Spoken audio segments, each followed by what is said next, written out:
Good afternoon. This is the Health and Government Operations Subcommittee of Government Operations and Health Facilities. Today, we will be working on 10 bills. The bill order is as follows.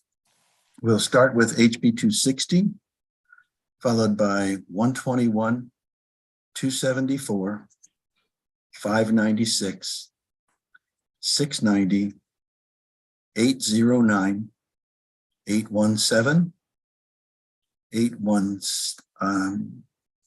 1051, 816, and then 1176. The first bill is HB 260, Maryland Sign Language Interpreters Act, and that is Lindsay.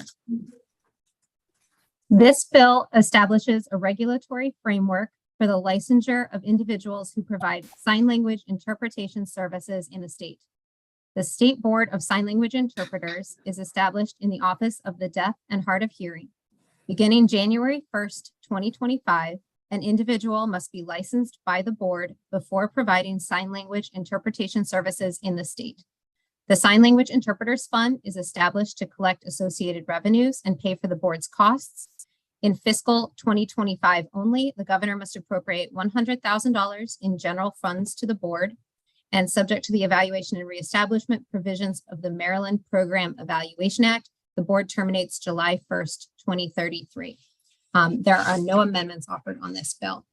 And there was a prior introduction of the bill, House Bill 1107 of 2022, which passed the House 117-14. Thank you, Lindsay. I know that Delegate Bagnall was having some issues getting the link.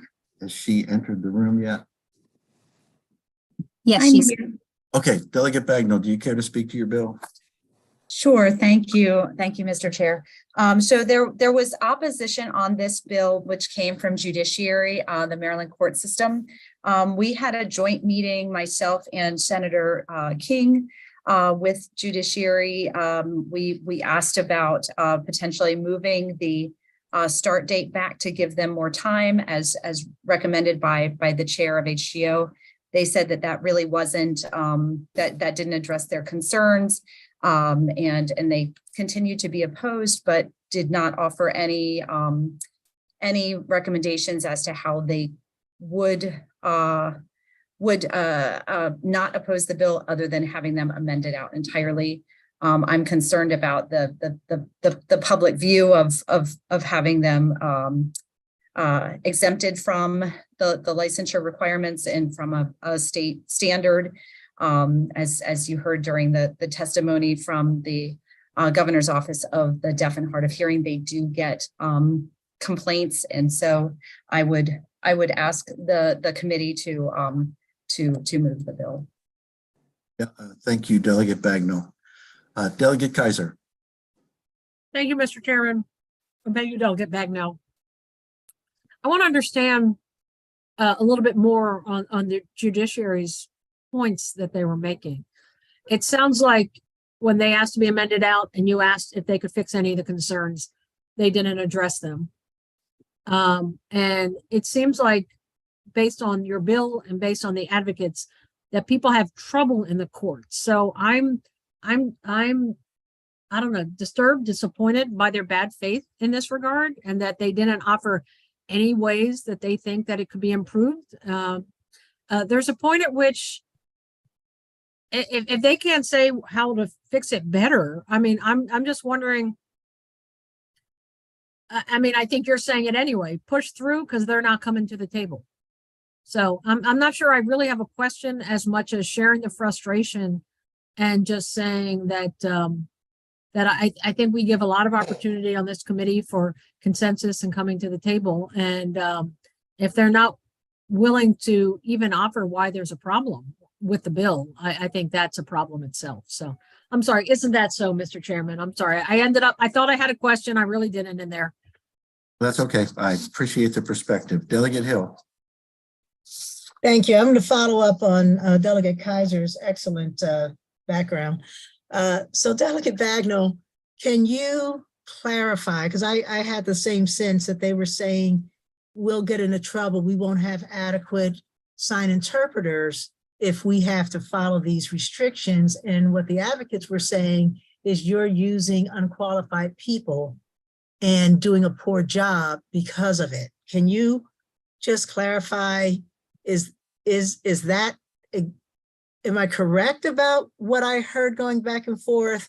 And do you or the advocates have any additional information or examples of how they're actually getting people who are actually messing up people's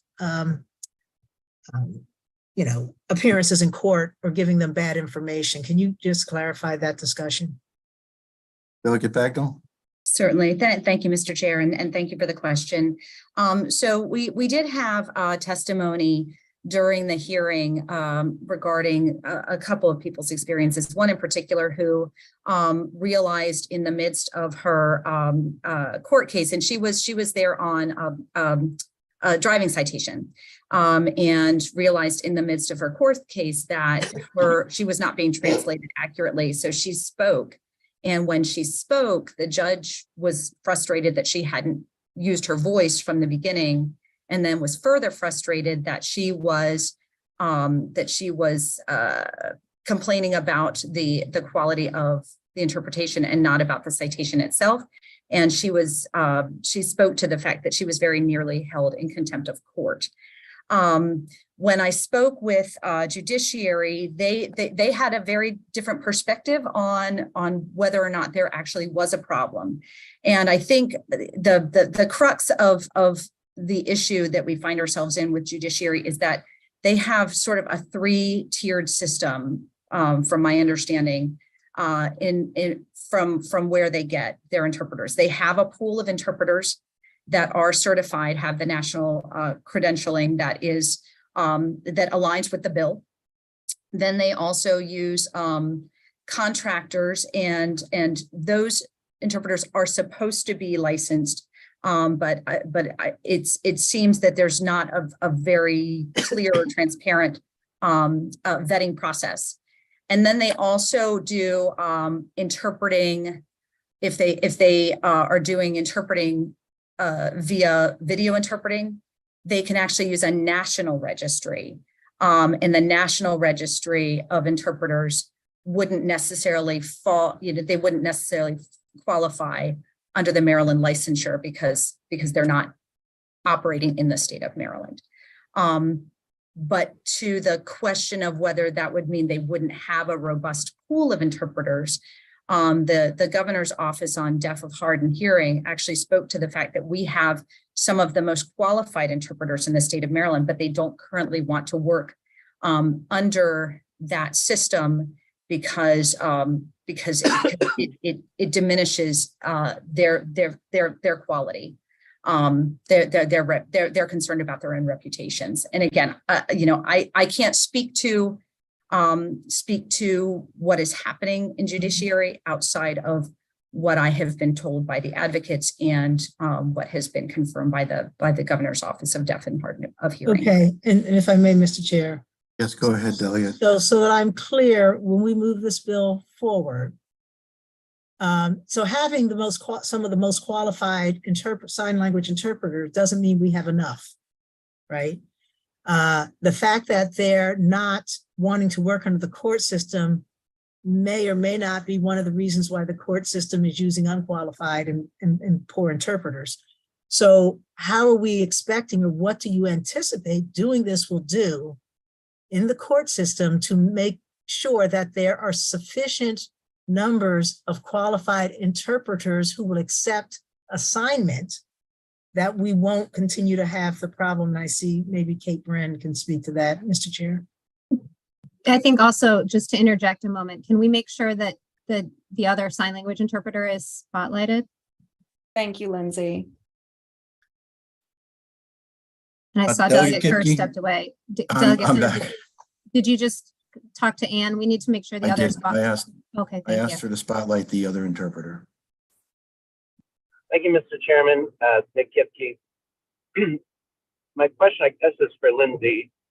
would this apply to only paid services? So if somebody's volunteering or there's, I'm just wondering if someone's volunteering to do this, would they be breaking the law if they're not licensed? Sorry, I just want to make sure I was off of mute. There's provisions in the bill. Let's see, sorry, that it does not apply to a person who's volunteering in a setting in which sign language interpretation services are not otherwise required by law. And there's also provisions if you are providing sign language interpretation services in the state for not more than 80 hours each calendar year, which is self-certified by the person. So there are some exemptions in the bill for someone who's essentially doing it on not as a professional sign language interpreter, but in a Perfect. like Thank kind you. of like a pitch hitting type of situation, I guess. Yep. is how you might Yep, I describe it. got it. Thank you. If we can just pause for a second while Ann figures out how to change the spotlight. So we can give Kathleen a break.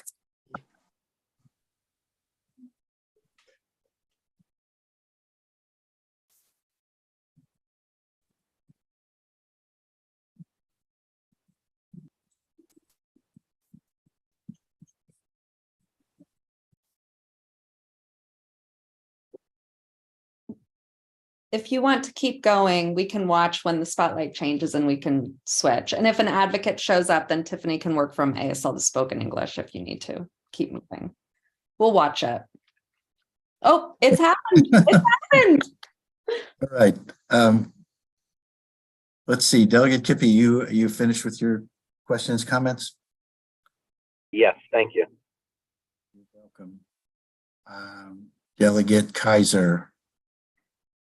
Thank you, Mr. Chairman. I put something in the chat, and I don't know if Delegate Bagnell saw it or others. While I am unsympathetic to the judiciary is not working along with all of us, to address other people maybe being concerned about their claims of problems, would it make sense if the effective date for the judiciary was delayed by 1 year beyond the rest of the bill to then make them realize, hey, this is passed, it's going to pass the House, going to pass the Senate, the governor's going to sign it. And hey, we've got 1 year to get our acting year. So is that something you would be amenable to, Delegate Bagnell? Like, do you think that would make, because otherwise they could really argue in 4 or 7 months and like, oh my God, this is too soon, we can't do it, this is unworkable. But if we give them a year, do we make it workable? So If I can respond, Mr. Chair. Yes, Delegate, please. Just to be clear, that is actually exactly what we offered judiciary when we had that conversation. And this is also the 4th year for this bill. So this is not something that is a surprise. But judiciary's response was, there is no way you can amend this bill to make it better except to amend us out.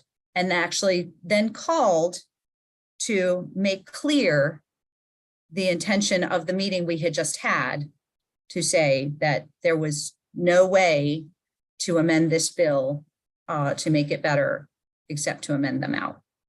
well, they probably figure it won't pass again if it hasn't passed for 4 years. So I'm wondering, even though they're not playing well with others, maybe we should. So I'm done with that suggestion. Okay, thank you, Mr. Chairman. Thank you, Delegate Bagnell. And it Welcome. did just to clarify, it did pass the House last year with the opposition. It just didn't pass the Senate. It got hung up in the Senate. Delegate Bagnell, have you spoken with your Senate crossfile? I have, and she believes that the bill is moving. But I don't know if it's a matter of the House is waiting for the Senate and the Senate is waiting for the House, but her this has actually been her bill and that she's been working on for multiple years. Delegate Hill? Thank you. I'm sorry, Mr. Chair, I hadn't gotten an answer to my second question. Are we concerned that the judiciary will be, in other words, Delegate Bagnell, you had said that the governor's office had responded that we have some of the best trained. I was asking about capacity And is this going to help with capacity? And do we have can we put a monitoring thing or anything to look at what the judiciary is doing as we pass this to make sure, or is that just something that the department will do? I'm fine with moving the bill. In fact, I'll move it at the end of the answer, but I would like to know, do we have a capacity problem, and will it be made worse in terms of getting qualified people in the judiciary, particularly since, as you said, the qualified people now don't want to work there? My understanding is that it's not a capacity issue so much as a last minute issue. Often when they are contracting with outside vendors, it's because they have a last minute issue where they don't have one of their interpreters available. So we actually, the advocates believe that this will actually help with that capacity issue, because it will put everyone on the same level playing field and make sure that qualified interpreters are operating in the settings that they are qualified to interpret in. Delegate Chisholm. And the governor's office will be monitoring and will get back to us, or is there a report back or anything so that we know that we're not running into problems that we have to fix? How are we doing that?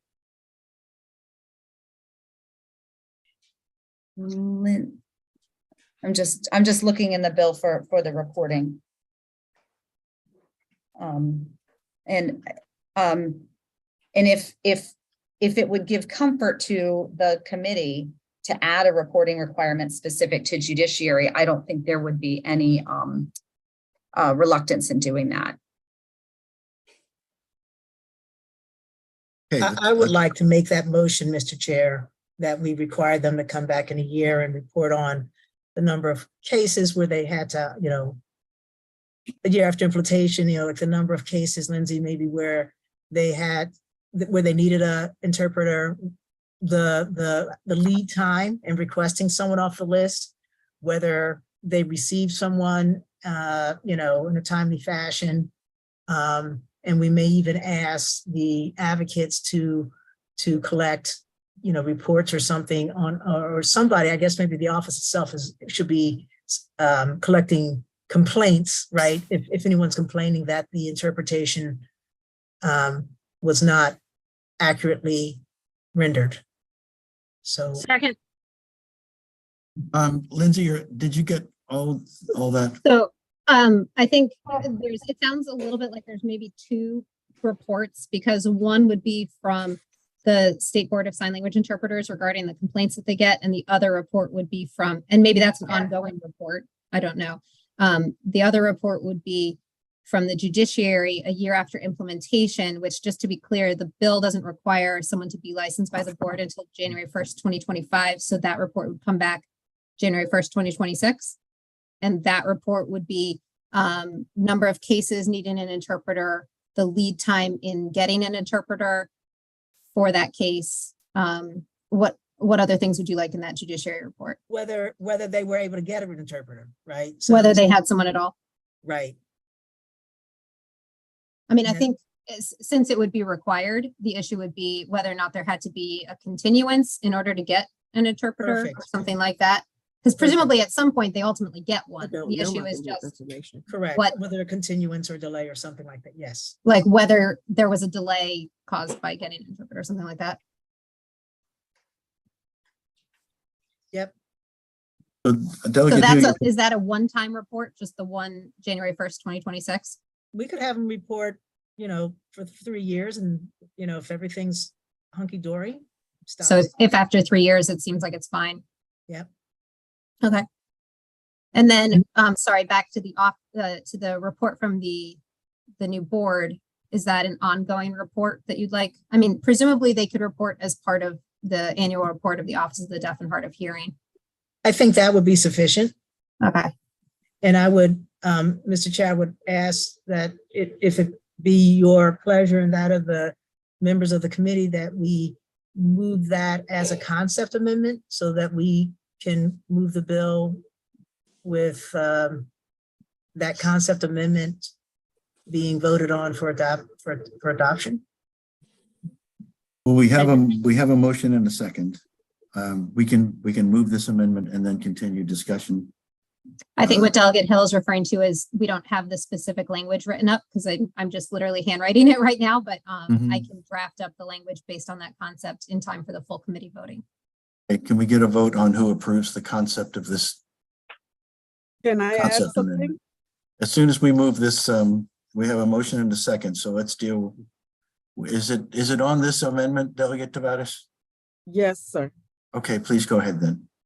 I do believe that at the heart of the issue is the quality of the interpretation.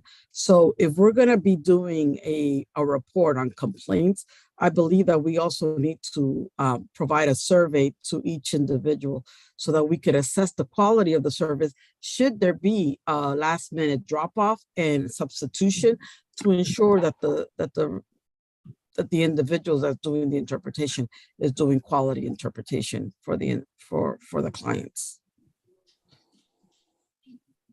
I like a survey, but I don't know if you rely on an interpreter, how do you know if they're giving you accurate interpretation? Well, no, the thing is that you're not interviewing the interpreter, you're interviewing the person who's at court. Correct. So, and if we can Okay. discuss it, so I think you're right, except that, for instance, in a medical interpretation, someone's relying on that interpreter. They may never know that interpreter did the wrong thing.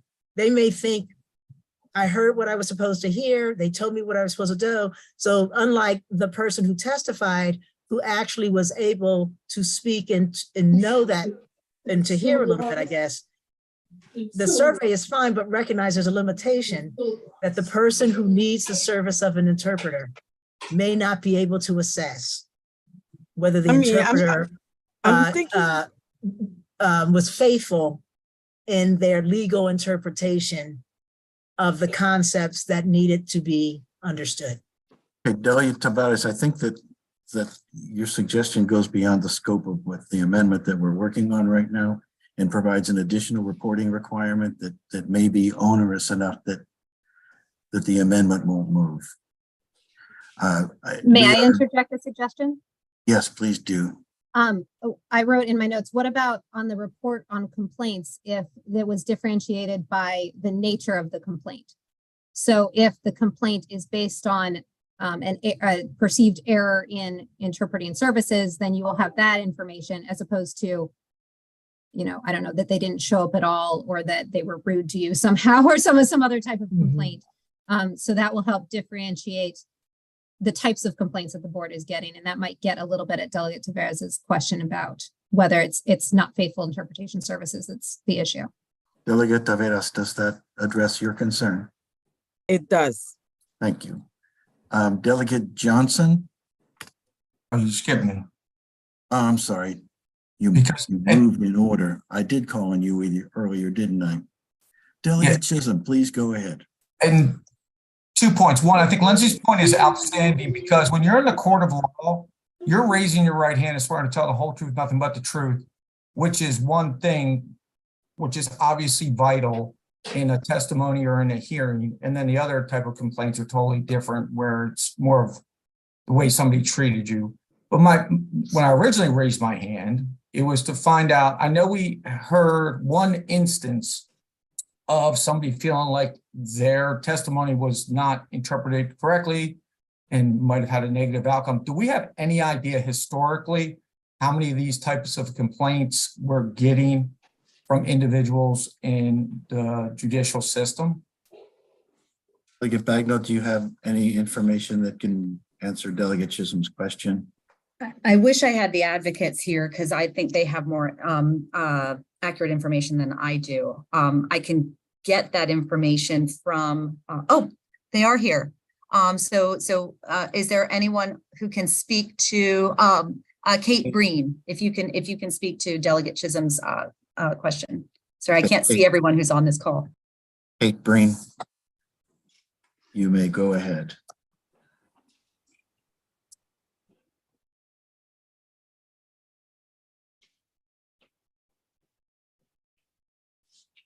Okay, Kate Breen is on the call. Please go ahead.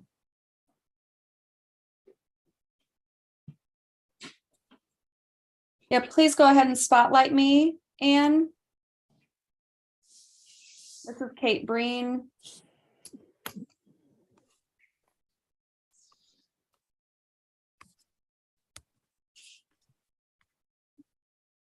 Okay. I think the interpreter. I'm sorry, muted do you herself. mind repeating the question? There's a lot of movement on the screen because of the spotlighting issues.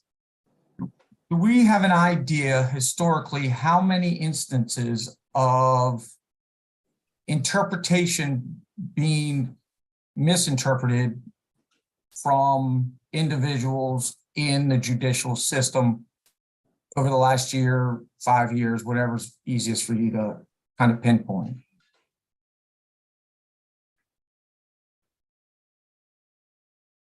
Well, I get calls all the time, emails all the time saying that there have been situations in court that result in negative consequences. I do get those notifications quite often. Okay, thank you, Mr. Chair. You're welcome, Delegate Chisholm. Delegate Johnson. Thank you, Mr. Chairman. Delegate Bagnell, I'm looking through the bill and I haven't found it, but the new qualifications, those will be for the registry interpreters, correct? But will the courts still be able to appoint non-registry interpreters if a registry interpreter is not available?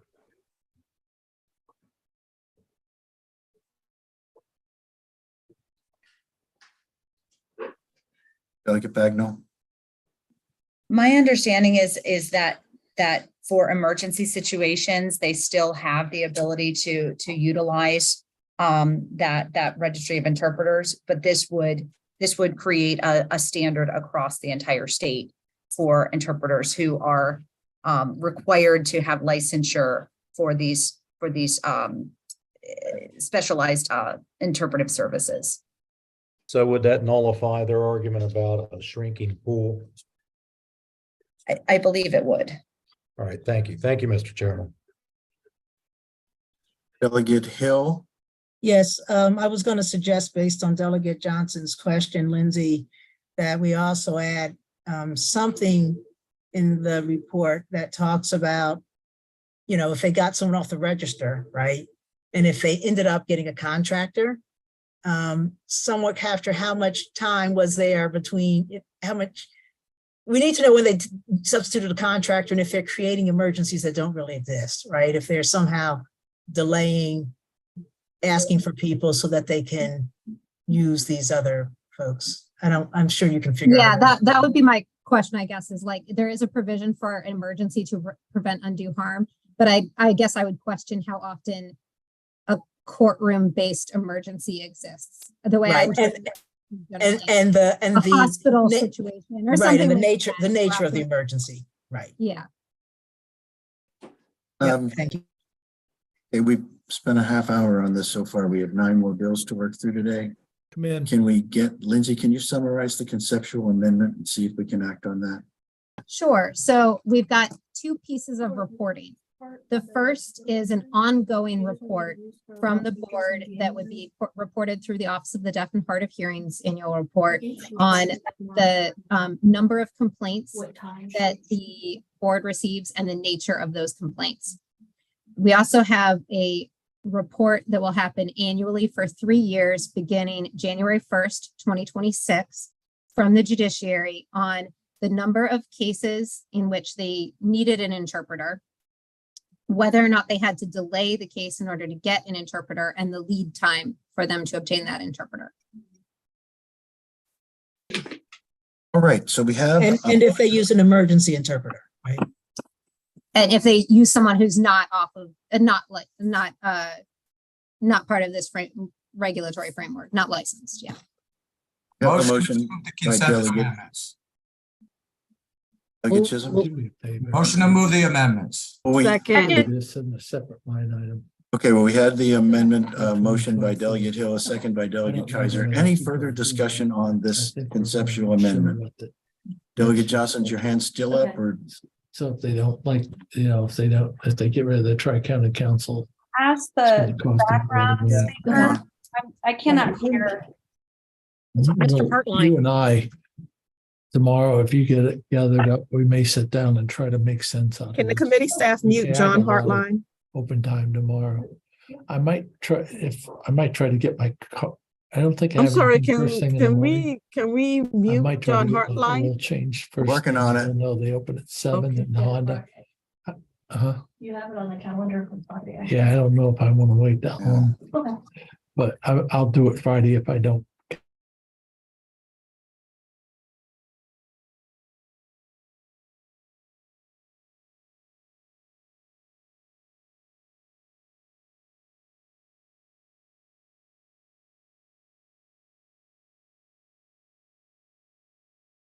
Okay, I apologize, everyone. I think we were, We was asking will- Delegate Johnson if he had, another question. No, I'm good. Thank you, Mr. Chairman.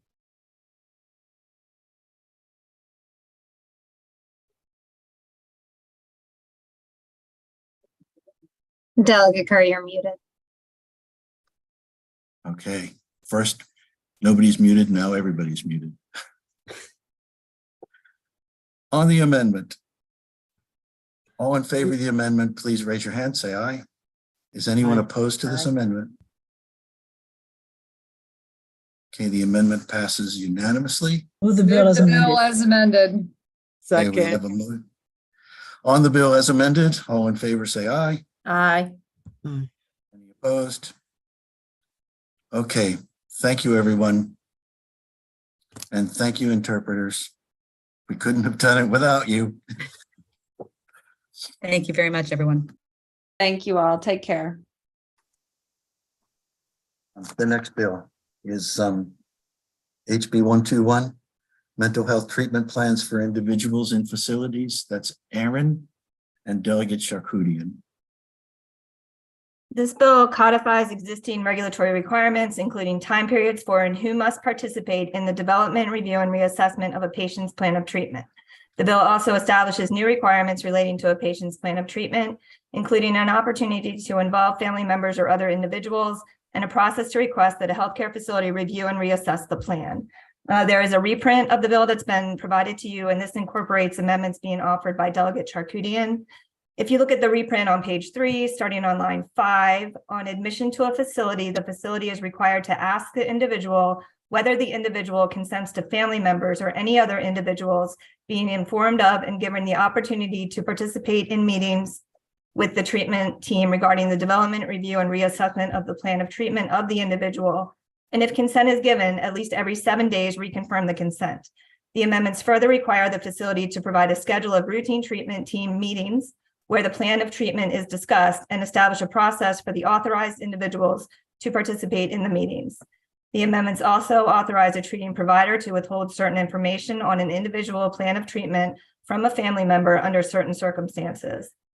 If you move on to page 4, line 6, the amendments alter the review requirements to be performed by a facility when a review of the treatment plan is requested by requiring the facility to conduct a review, communicate the results of the review to the patient and the individual who requested the review, and explain how issues raised in the review were considered. If you begin on page 4, line 12, the requirement for the Office of Administrative Hearings review is repealed and instead requires a state facility to provide referral information to the resident grievance system if the facility does not change the plan of treatment. And through this process, the patient or authorized individual can also request a reconsideration of the review. An individual may request a review with the department's healthcare system's chief medical officer, and the amendments also require MDH to report on the resident's grievance system and the grievances received. Delegate Charkoudian, anything to add? Thank you, Mr. Chair. Only that I see them on here, but we worked out these amendments with the Maryland Hospital Association and with the Department of Health. And we checked in with the judiciary who had raised some concerns, and to my knowledge, they are all okay with it, as well as all the advocates believe that this is still a really strong bill and continue to support it as amended. Erin Dorian, anything you'd like to say? Nope, just that we enjoyed working with Delegate Charkoudian, and we thank her for all of her hard work and the back and forth, and appreciate her time. Thank you. Megan Peters? Echo Aaron here. Just appreciate the time of the delegate and incorporating our feedback. Thank you. Any other advocates here to speak? Delegate Hill. Yes, thank you, Delegate Charkoudian. Good bill and good work. I just had one note, and I was hoping you could address from the bill hearing that that at least as the bill came in, the facility keeps assessing how it's doing in terms of meeting these needs, and there was no higher authority. In other words, the facility reports and it assesses itself. Am I right about that, or did some of these amendments allow a secondary party or a higher authority, like a medical director, to say, you know, to at least take another look and say, yes, you're actually doing what you're supposed to be doing? Mr. Chair, can I answer? Yes, please go ahead. Yeah, thank you, Delegate Hill. So it's not so much focused on the facility doing self-assessments. It's focused on family and other caregivers or supporters participating in the process. And then it's making sure that either the individual who's receiving treatment or their family or supporters have an opportunity to participate. And if they are not satisfied with the outcome, in the case of the state facilities, previously they had an opportunity to go to the Office of Administrative Hearings. That was the area that people had the most concerns about. Now there is a grievance procedure. So it is within it goes to the state system. So it's not the facility grievance procedure. It's not the facility looking at themselves, but it is the state system looking at whether or not the grievance is merited. Okay, thank you. I misunderstood. I thought the grievance was going on in the facility. So thank you. Thank you. Delegate Chisholm.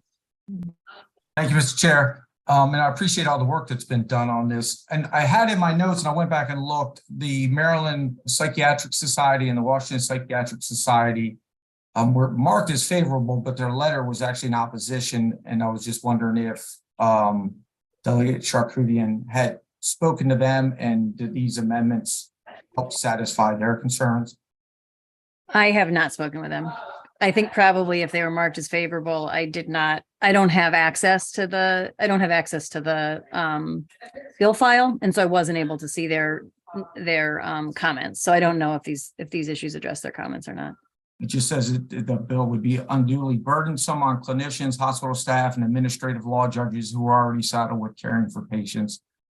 Yeah, so my guess is that those are the same issues that were raised by the Hospital Association, and also we've removed the administrative law judge part of it. So my guess is that we've addressed those same issues, that we heard those same things from the other people who raised the concern, but because they were marked as favorable and I only collected the unfavorable ones from the committee, I didn't look at that. Okay, thank you very much. Mm-hmm. Is there anyone on this meeting who can address that? Okay, moving on. Delegate Shalega. I had the same question as Delegate Chisholm, and yeah, it was weird. It said favorable, but you know, obviously that was a typo.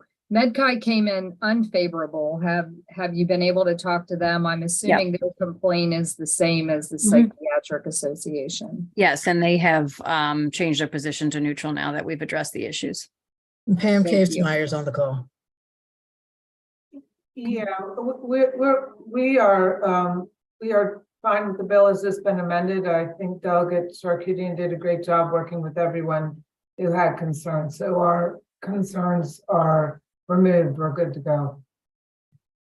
You, Pam. Delegate Alston. Thank you. I had a note and I'm trying to find it in the bill. It just says, look at the administrative hearing use in Court of Appeals. For the standard of review, it should be clear and convincing on the state or on the family. And I'm trying to figure out what I was trying to type so quickly on this bill. But if council could maybe speak to the standard of review section, that may help trigger what I was concerned about. That's been removed. That was the bill is introduced had that. It's out. Oh, okay, so they deleted that. Mhm. Okay, thank you. Delegate Hill, you here to move the bill? I am here to move the bill. We have And amendments. Maybe the amendments. I think we have to move the amendments. And then to ask Second. Delegate Charkoudian, if she can make a call. I mean, we can move it, and maybe before we vote the final, we can just get that, that she's given it to the Psychiatric Association, and at least they've seen it. So could someone, I don't have access to the bill. I'll bring it by your office. Okay. I'll print it out for you. So yeah, I'm happy to send it to them. Motion and a second on the amendments. All in favor, say aye. Aye. And anyone opposed? Motion passes unanimously. Move the bill as. Second. The bill is amended. All in Delegate favor? Kerr, there's a note in the chat. I didn't see it. Or is that from the last bill? No, no, it was from this bill. Advocate from Honor Own of Maryland would like to raise a concern about the amended bill. On this bill, is Michelle Livshin? I wasn't sure if I could just speak out of turn, so I didn't want to. But we're grateful for this bill and grateful for family involvement. But one of the concerns that we have is on the treating provider may withhold information if they believe it's in the best clinical interest of the individual is one of the concerns that we have. I think it's wonderful to include the family within the process, but I wonder whether or not there can be any specifications to why certain information would be withheld based on that. Or it seems counterintuitive to say that the family would be involved, but then to say that certain information can be withheld if it's based on the clinician's best judgment. So that's one concern that we had about the bill.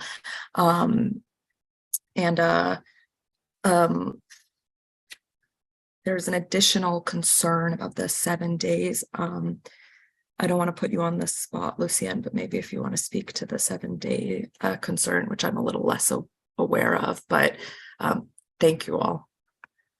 Hi, everyone. I'm Lucienne Parsley, and I work for Disability Rights Maryland Protection and Advocacy Center. And in our experience, we spend a lot of time in the hospitals talking to patients about rights protections, abuse and neglect issues. And I have a concern about reconfirming consent to speak with family every 7 days. In my experience, that would be a barrier to parent participation.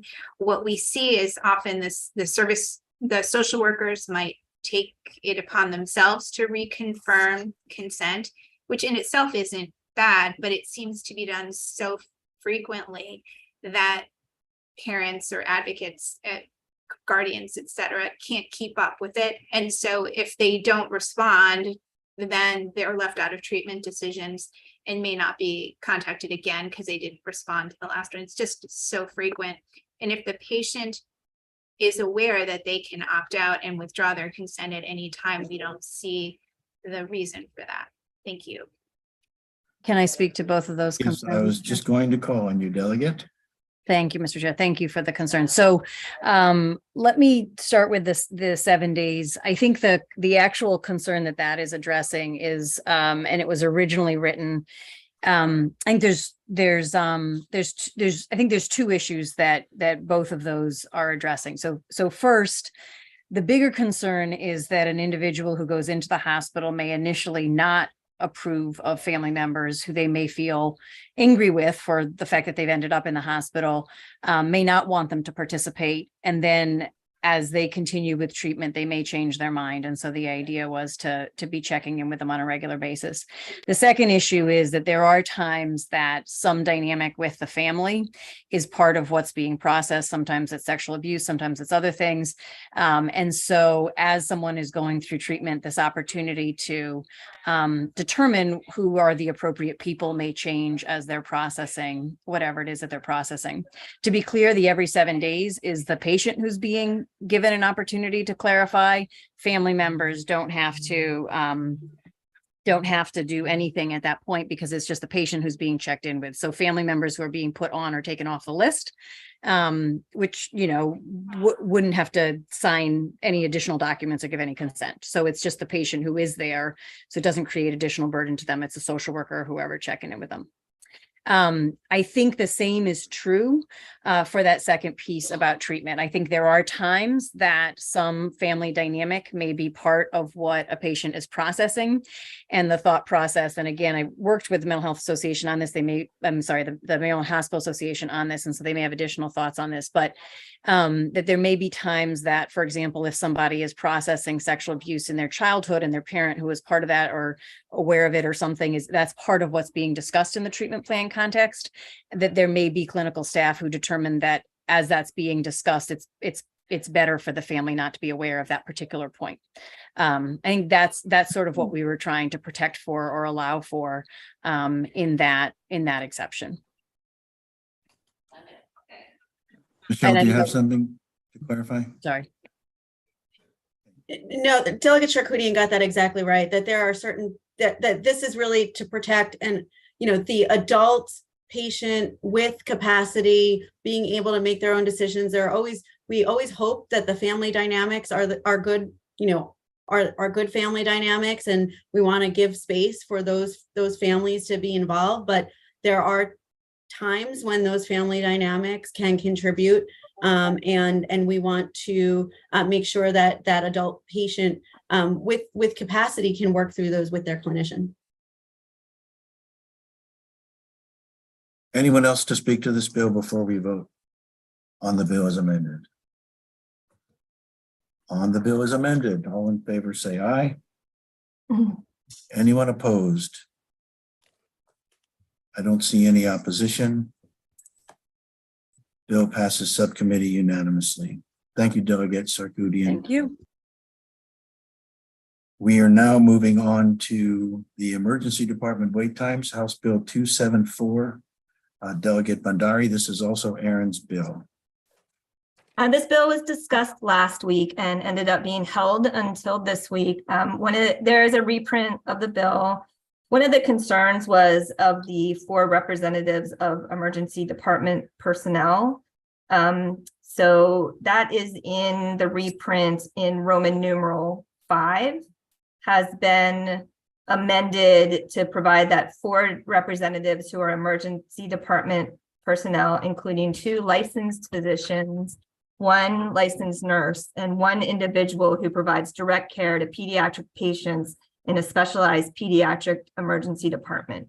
And this is because the discussion last week was about whether one of those individuals could be someone who worked in a pediatric ED. So this makes it very clear. Let me first go to Delegate Hill. Does that address your concerns?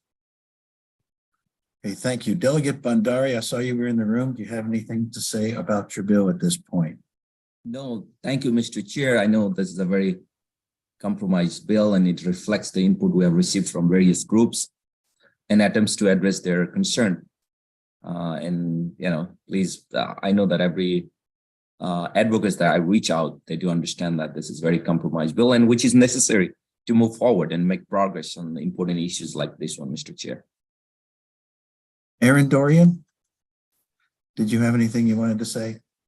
No, Mr. Chair, I just wanted to thank everyone for all the hard work and especially Erin Hopwood for all of her back and forth on the drafting. Dana. No, thank you very much. We're good to go.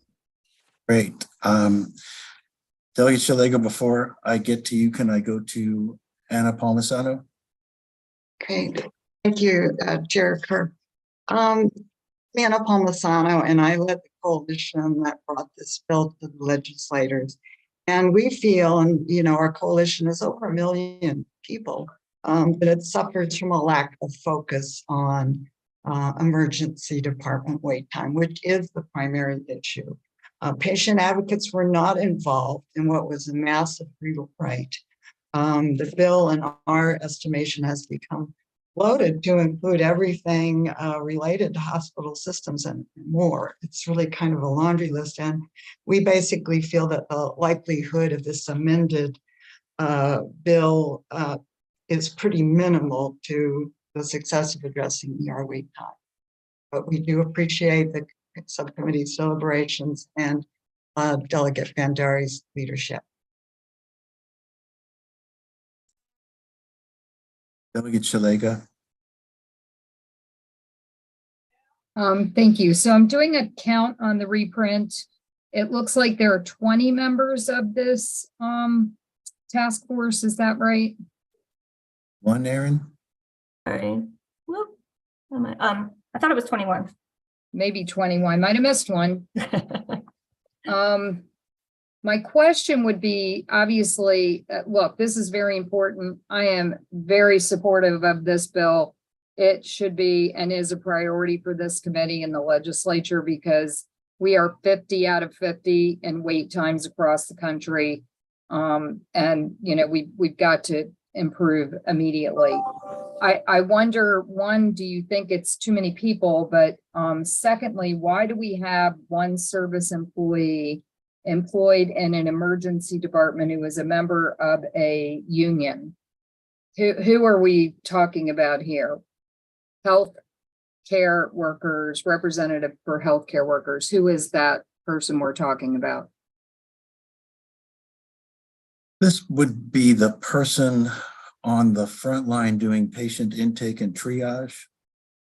The perspective of that person as to where inefficiencies or bottlenecks would occur. I thought this was janitorial staff. No, it's not maintenance staff. It's the. I didn't know they were unionized. The intake workers are unionized. Understanding in the discussions. I'm sorry, you cut out for a second. That was my understanding in the discussions is that we were. Aaron, can you clarify who that person is for us? Which Aaron? That Aaron. It's X, little x, Roman numeral X, reprint page unnumbered, right above page 2 of 2. The line right above page 2 of 2. I think that was Delegate Johnson's amendment. Is that right? If it's an intake person triaging, great. If it's janitorial staff, I'm not sure how they're gonna. We need them, essential. Absolutely, God bless them, but I'm not sure how they help the task force on wait times. Yes, Delegate Hill.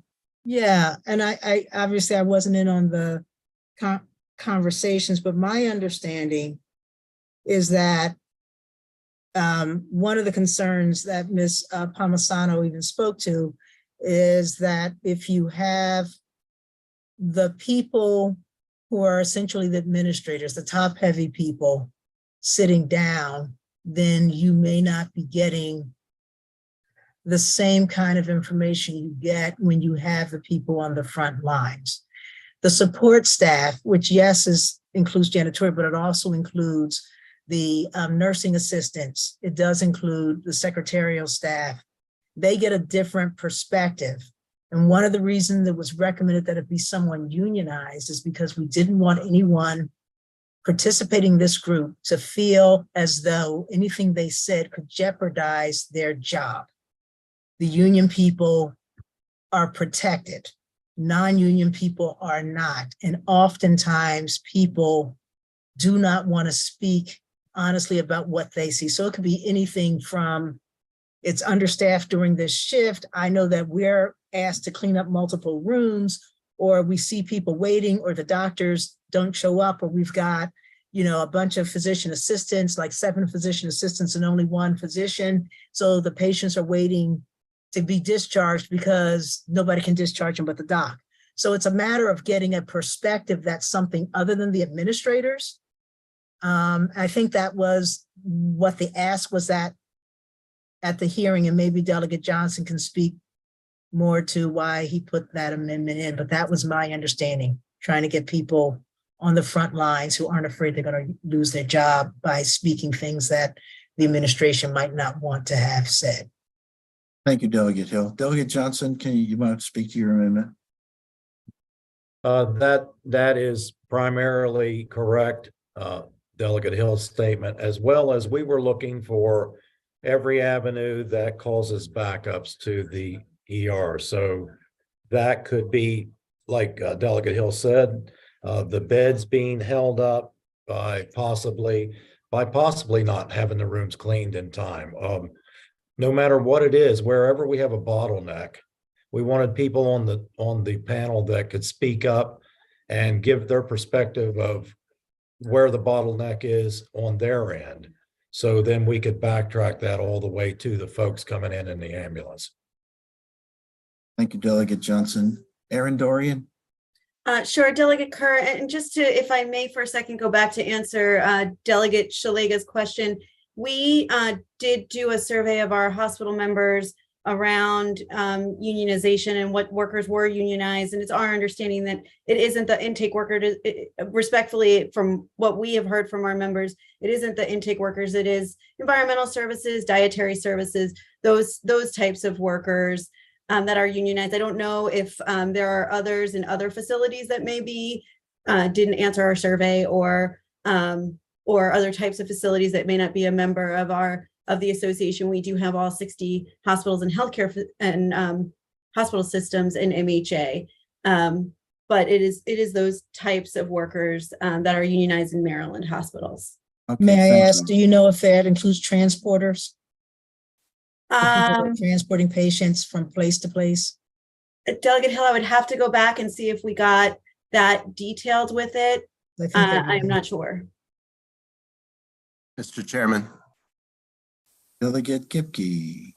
why don't we add language that says that has, direct patient access or works directly with patients, just something to clarify the intended goal.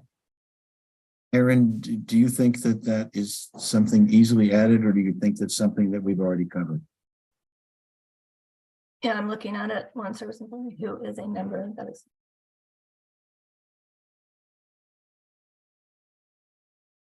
Service employee with direct access to patients, kind of mirroring what we did in, well, that's direct care to pediatric.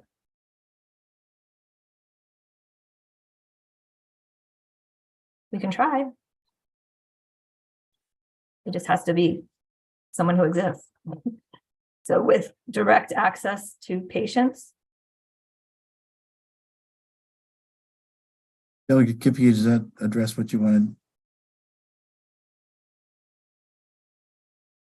That would be fine. I was thinking, whose work. We could come up with the right language. We don't have to do it on the spot, just something that clarifies it, and we can figure that out over the next few hours.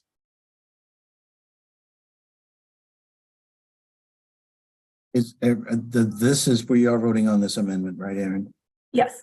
Okay. And whose responsibilities include working directly with patients.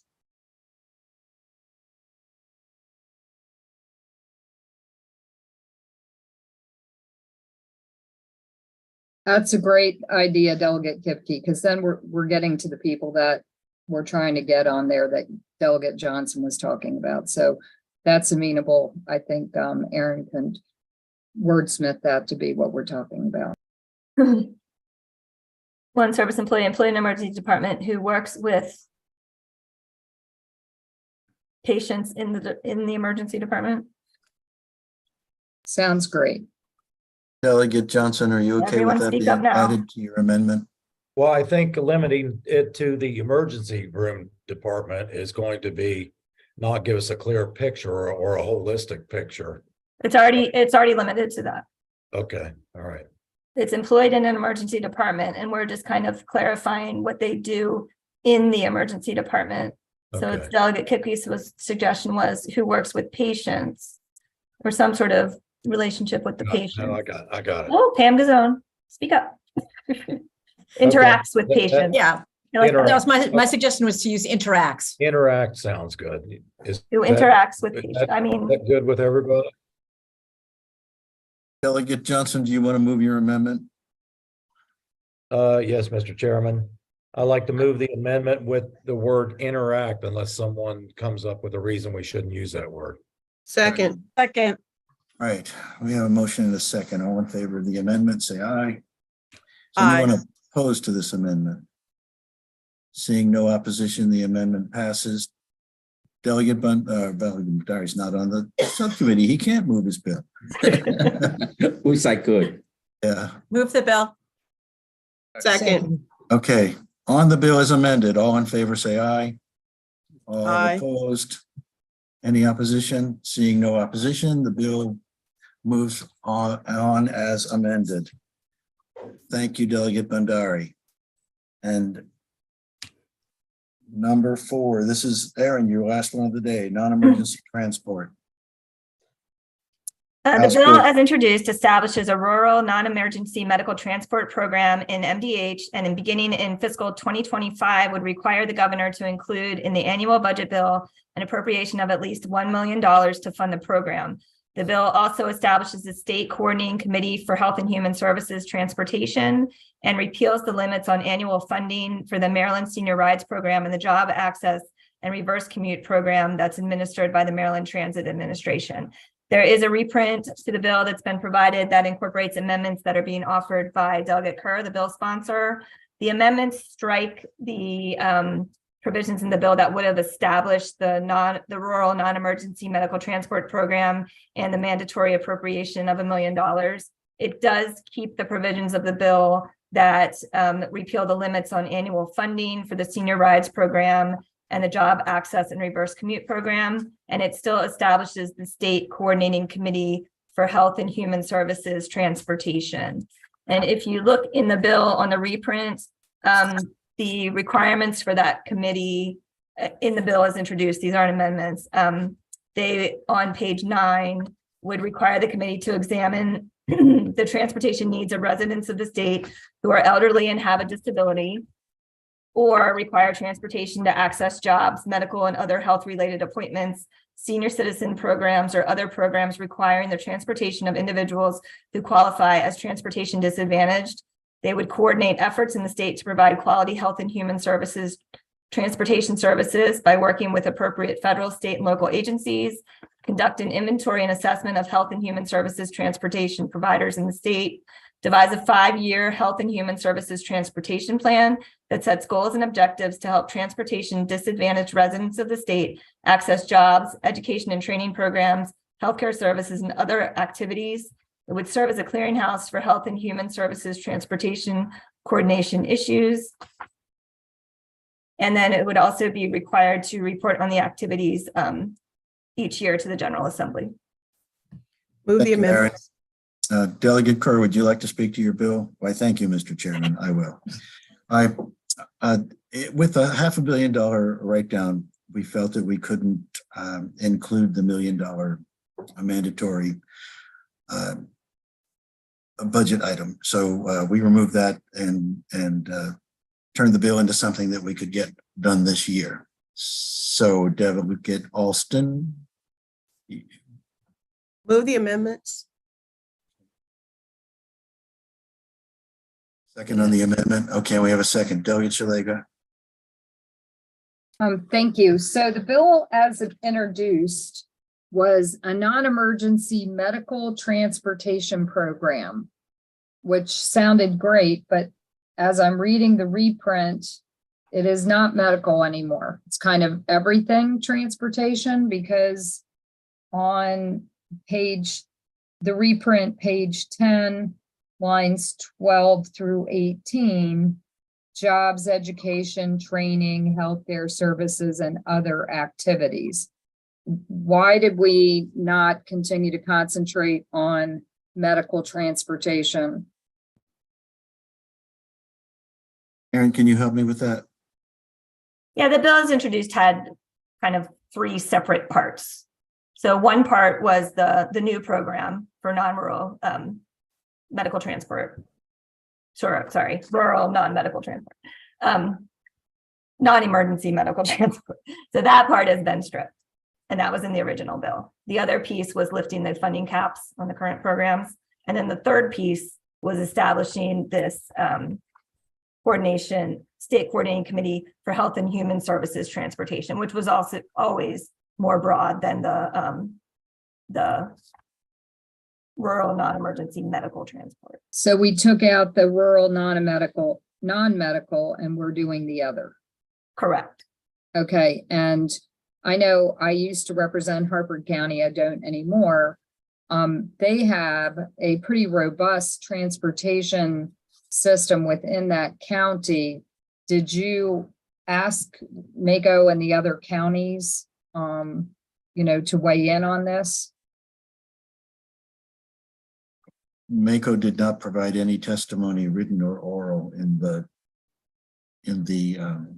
original bill hearing. Maybe because the state was going to pay for it.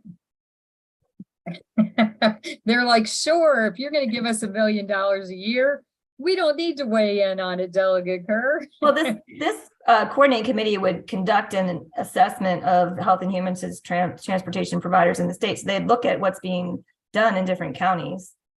And they could have a chance to weigh in there. I find the people on, okay, I'll stop talking and I'll look at the reprint more closely. Thank you. Making sure here. Oh, Mako did come in favorable on the bill as drafted. But then they contacted me about another bill today, but not about this one.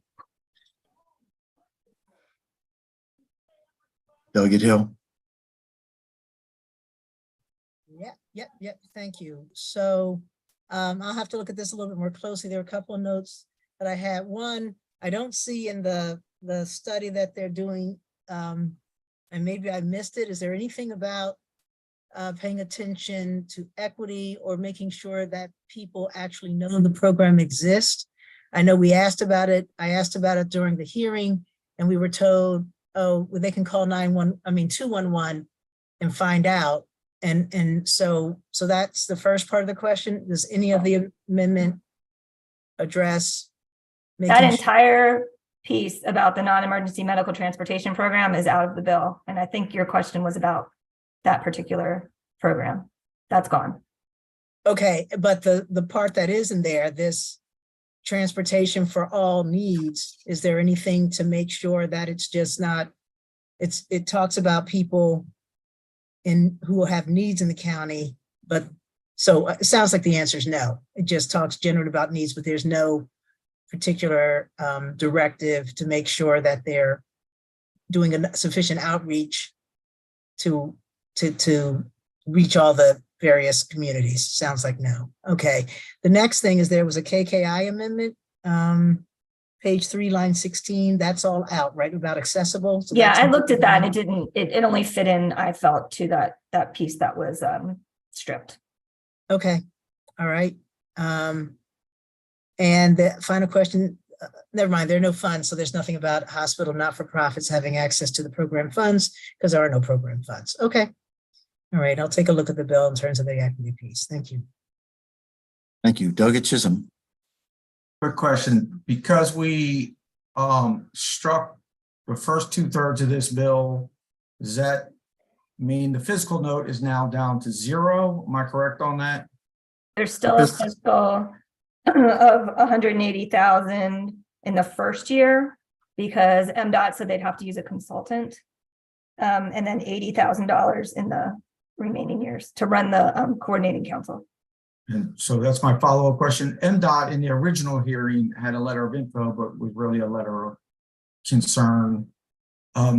With the amendments, are they now satisfied with the bill as drafted? So what they said was they didn't have the expertise and would have to use a consultant. So that's what would still happen with this amendment. Okay, thank you. Shalega?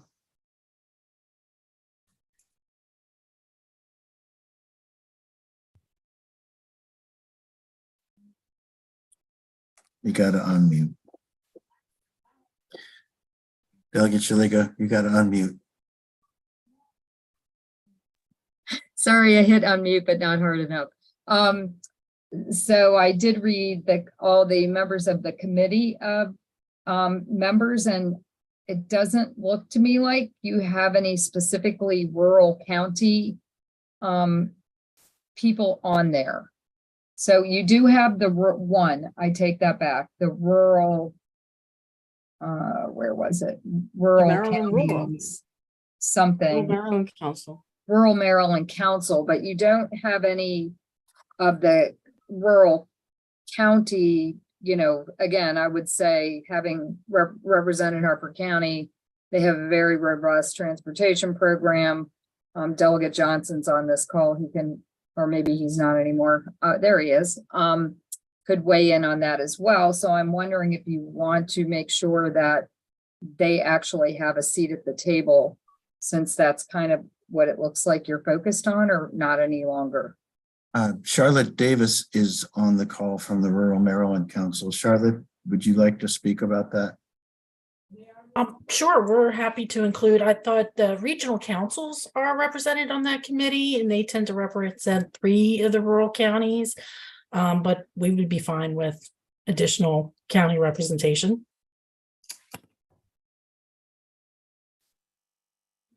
Is Delegate Shalega, is that an amendment that you would propose? I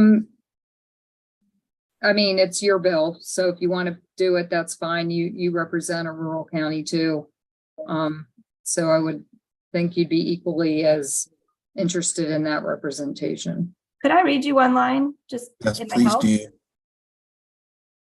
If you look on the reprint, page 9, lines 6 through 10, this provides that there can be any additional members recommended by the chair of the committee and appointed by the governor to provide input from local governments, employers, agencies, and organizations serving priority populations, transportation providers, and consumers from priority populations.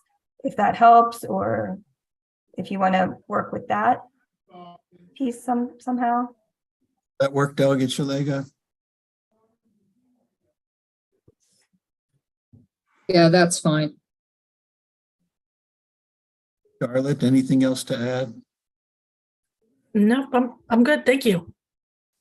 Anyone else in the meeting here to speak to House Bill 596? Okay, on the amendment. Move favorable. Second. In favor of the amendment, say aye. Anyone opposed to the amendment? Okay, the amendment passes Move the bill as unanimously. amended. Second. We have a motion and a second on the bill as amended. All in favor, say aye. Is anyone opposed to this bill as amended? Okay, this bill leaves subcommittee with a favorable recommendation. Aaron, I think you're done. Bye. We are now up to 690. African American Museum Corporation Board of Directors, Lindsay. This bill alters the membership of the Board of Directors of the Maryland African American Museum Corporation by reducing the number of members from 37 to 23 originally, until I get to the amendments. Instead of the chairman or a designee of the Commission on African American History and Culture serving as a member of the board, the commission must approve 1 member to provide continuing coordination and cooperation between the corporation and the commission. There is an amendment that I circulated that adds to the corporation 1 member of the Senate and 1 member of the House. So that brings the number back up from 23 to 25.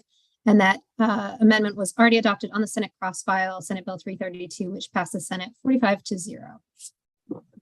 And we have a letter from the Baltimore City delegation with a unanimous vote on the bill. Okay, I don't see As Delegate Edelson on the call. Is there anyone else here to talk about HB 690? Seems pretty straightforward. Do I have a motion to move favorably? Move the bill. Second. On the amendment. The Move the amendments. Move They the have amendments let me first. see.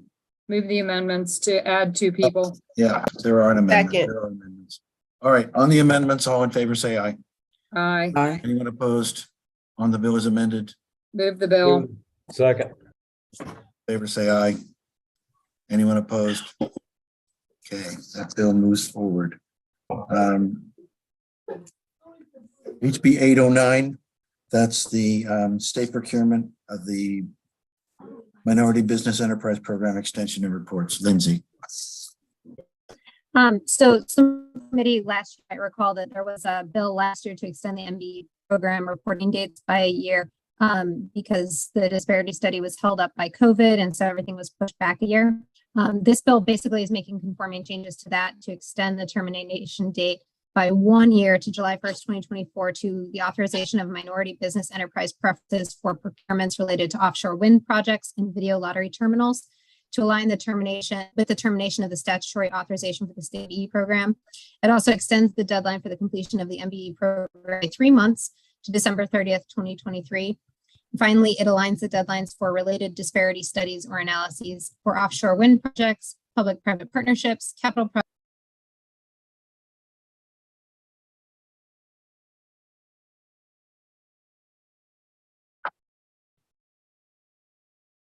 Oh, there you are. You're back. So sorry. My internet is out and I'm running on hotspot on my phone and apologize. What's the last thing anybody heard me say?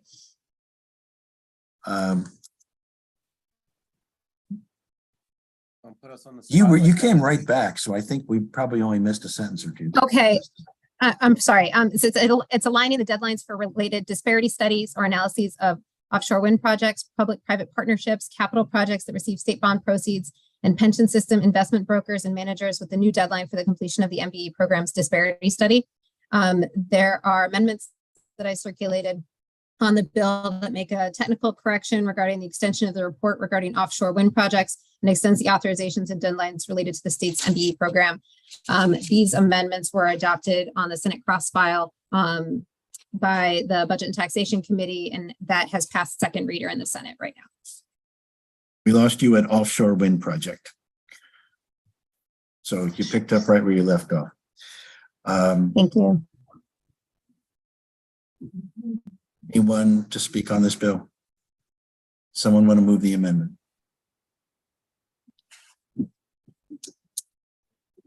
Move the amendment. Second. On the amendment, all in favor, say aye.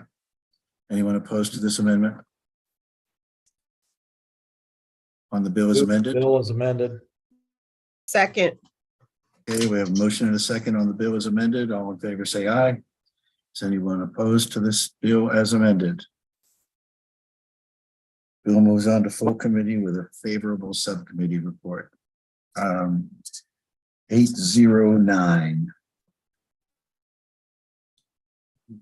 That was 809. Oh, it's That was 809. The next one should be 817. 817, yes. This bill makes various changes to the processes and procedures for units of state government to submit regulations to the administrator of the Division of State Documents, the Joint Committee on Administrative, Executive, and Legislative Review, and the Department of Legislative Services. Among other things, DLS must adopt procedures for the required submission of proposed and emergency regulations, work plans, and evaluation reports. The administrator must consult with DLS to ensure that the notice of the receipt of proposed and emergency regulations is submitted from the administrator to AELR and DLS in a timely manner. By October 1st, 2023, the administrator must develop and maintain an electronic filing system for use by units of state government, ALR, DLS, and DSD for the submission and tracking of proposed and emergency regulations. And the bill also specifies that DSD must make at least the 15 most recent issues of the Maryland Register available on its website. I circulated an amendment to the bill, which requires DO-IT rather than DSD to develop and maintain the electronic filing system. And then they would consult with DSD on that. Thank you, Lindsay. Delegate Johnson. First, Mr. Chair, I want to make sure I'm on the right bill. It had 816 next. Are we on 816 or We're on 817? 816. Thank you very much. 817. This is 817. That's what I thought. I got out of control too. Yeah, sorry. The bill order was rearranged a little bit, right? So we're doing 817 right now. This is the one on regulation, procedures, Okay. All and the right. Maryland Register. Thank you. All right, let me find the amendment. Move the amendment. Okay, motion Second, on the amendment and a second. All in favor of the amendment, say aye. aye. Opposition to the amendment? The amendment passed unanimously. On the bill is amended. Bill. Is anyone here to speak to this bill? Seeing no further discussion, do we have an emotion? Moved it. Move the bill as amended. Second. Second, Motion and a second, all in favor? On the bill is amended. Anyone in opposition to this bill? Okay, thank you. Now, around 10:51. This bill authorizes a party who is aggrieved by a final judgment of a circuit court in a proceeding for judicial review of a decision issued by the State Public Information Act Compliance Board to appeal to the Appellate Court of Maryland. There is an amendment from the sponsor that clarifies that both requesters and custodians have the right to appeal from Public Information Act Compliance Board decisions in appropriate circumstances. And this is Delegate Kaiser. Yes. Is this your amendment, Delegate Kaiser? It is. Okay. And Lindsay already well explained it, and we're just, as we said at the hearing last week, other things are appealable that are reviews of the Public Information Act, and just making it that this bill is just making it clear that decisions from the Compliance Board are also appealable.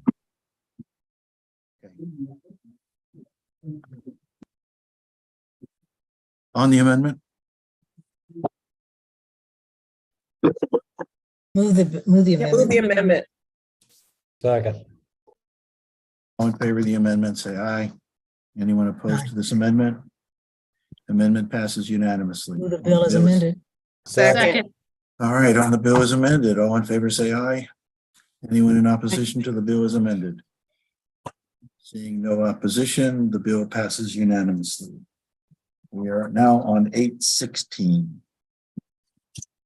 This bill requires the Governor's Office of Small Minority and Women Business Affairs to develop a scorecard to evaluate state agencies on their performance toward meeting the state's Minority Business Enterprise Participation Goal, the MBE sub-goals, and Veteran-Owned Small Business Enterprise Goal.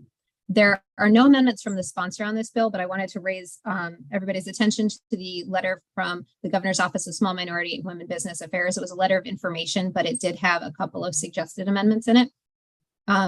So this is just reading from what they wrote. We recommend that the language in HB 16 be amended to give this office the authority to formulate the grading scale used for the performance scorecard. This would allow for a system that accurately depicts each contribution to the statewide MBE goal. And then also they said, we believe this legislation requiring the grading scale to be published in the annual report will misrepresent many of the unit's performance. Therefore, we suggest that the scorecard be posted on our website.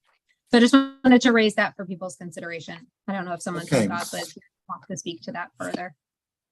Lindsay, any discussion on the letter of information, Delegate Hill?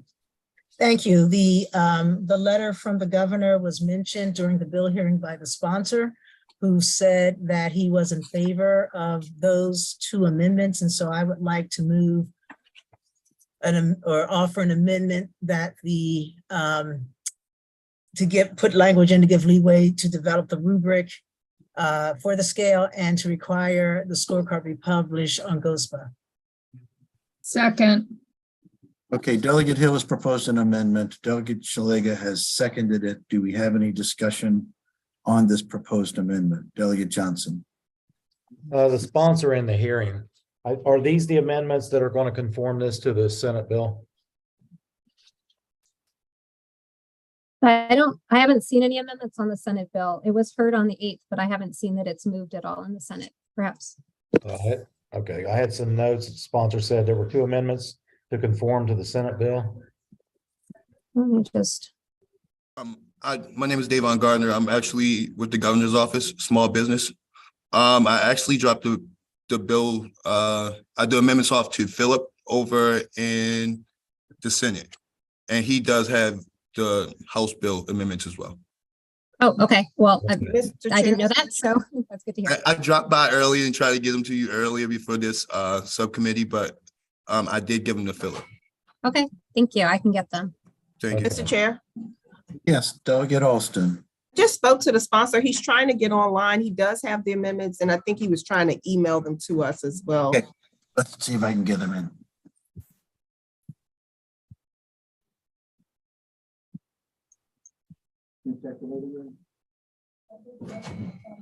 And I guess if we have his actual amendments, I will withdraw my motion. I think yours might be the same, but I'm not 100% sure. Yeah, I'm moving on the amendments that Delegate Phillips spoke to, but if he has the exact language. I was gonna say, Mr. Gardner, can you speak to whether or not those amendments match the testimony that Goswood put in? It sounds like it's the same thing. You're Yeah. muted. Yes, they are the exact same. They should. I actually spoke with both Senator Ellis and also Delegate Phillips, and they both concurred on both amendments on both sides. Lindsay, we don't And have. his I can amendments? send it over to the committee, or I can walk them over. I'm actually at Economic Matters now. I'm actually at home in Baltimore City right now, but I'm available by email. Thank you. Okay. So, Mr. Chair, can we move the amendments that conform it to the Senate bill? Second. They're going to. And Mr. Gardner, if we take Delegate Johnson's suggestion to move the amendments to conform it to the Senate bill, does that satisfy your concern? Yes, sir. Okay, Delegate Johnson has a motion to adopt Second. the Senate amendments, and we have a second. All in And, favor of those amendments? Mr. Chairman, while you were seeing to that, I did withdraw my amendment. Okay, thank you. With Delegate Hill's amendment withdrawn and Delegate Johnson's motion to adopt the amendments to conform to the Senate version of the bill, all in favor, say aye. Anyone in opposition to those amendments? Delegate Phillips, you're here. Yes, I am. Sorry All about right. that. All right, we just passed your amendments. Do you have anything to say to your bill? Okay. So this is a bill, as you all know, that is really designed to make it relatively simple for people to understand what is taking place in terms of the state of Maryland meeting its MBE goal, and creating an environment where the agencies will be reporting out their success in meeting their goal. Following my hearing, well, just prior to the hearing that we had, I had an opportunity to speak to the Governor's Office of Small Minority and Women Business, GOSBA, and they offered the amendments which you had before you, right? So that gives them the flexibility to actually create the factors, if you will, that would go into the grading system. And so they've agreed to that. Those were also shared with Senator Ellis in the cross-file bill, and he has agreed to accept those changes as well. And then the only other substantial change was, instead of it going into the annual report, I actually like their idea better, which it will be published on the GOSBA website. So once again, creates transparency, gives incentive for for the agencies to actually perform, and it gives some flexibility to the administration to develop the rubric by which each one of the agencies are measured. I was fortunate enough to also have a conversation directly with the governor, because I know there were some questions about whether this was duplicative of what the governor was attempting to do. And the governor said, Scott, because I said, to me, what you're asking for is a moment in time. It's the 60 days. It'll be a report, but you have not asked for an annual report of the same nature. And so to me, this is complementary to the governor's executive order, which in his words to me, he agreed and said, go forward, young man. So that's where we are. Okay, we've just adopted your amendments. Delegate Johnson? Yeah, Mr. Chairman, thank you. I just want to double check. Delegate Phillips, your amendments, they conform the bill to match the Senate's bill. That's correct? That's correct. Oh, thank you. Move the bill as amended. Second. Okay, we have a motion and a second on the bill as amended. All in favor, say aye. Aye. Anyone opposed to the bill as amended? Delegate Phillips, your bill moves to full committee. Thank you, sir. Appreciate it. Have a And, wonderful day, everybody. We'll see you on the floor.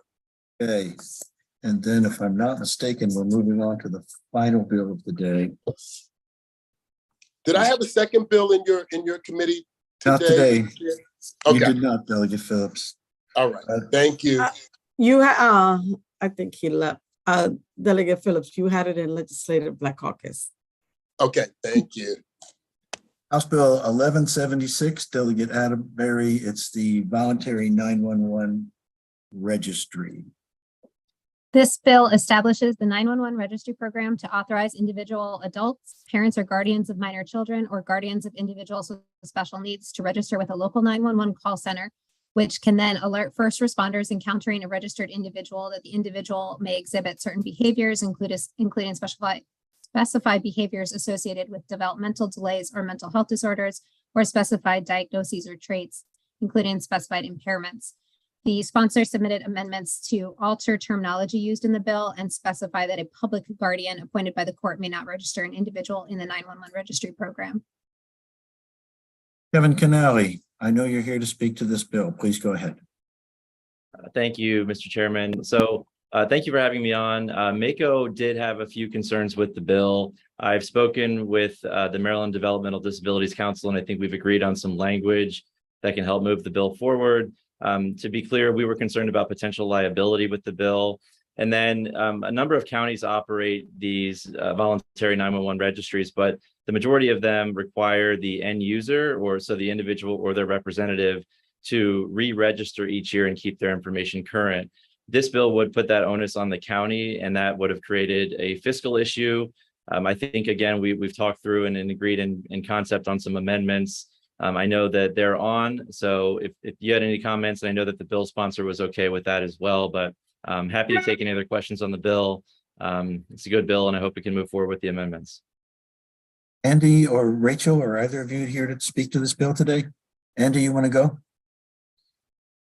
I actually thank you, Delegate Kerr. I'll defer to Rachel since I know she had the conversation with Kevin. Thank you.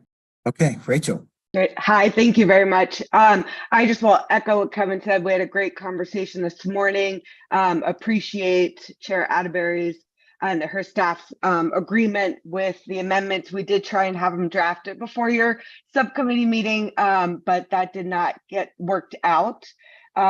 Just so everybody knows, again, we said this in the hearing, this is really just another tool in the toolbox. So we were happy to change the very last section to make sure people were re-registering themselves annually, and then add some language to address MACO's liability concern. So Kevin, thank you, and thank you to the subcommittee. Thank you, Rachel. I did get a communication from Delegate Atterbury, who says that that things have been worked out with MACO and that they were trying to get the amendments to us by 1, as you said. We didn't quite get them there, so I'm going to hold the bill until Wednesday, and we should be able to move it with ease on Wednesday. Anyone else here to speak today? Thank you, everyone, for hanging with us. I know we had a long hearing. And Delegate Alston? Did we do HB 690? I'm sorry. We did. That was the bill that there were amendments to add 1 member of the Senate and 1 member of the House to the board, and then otherwise it's the board, the bill as it was introduced. Thank you. Sorry about that. Okay, good. Any other concerns before we call it an afternoon?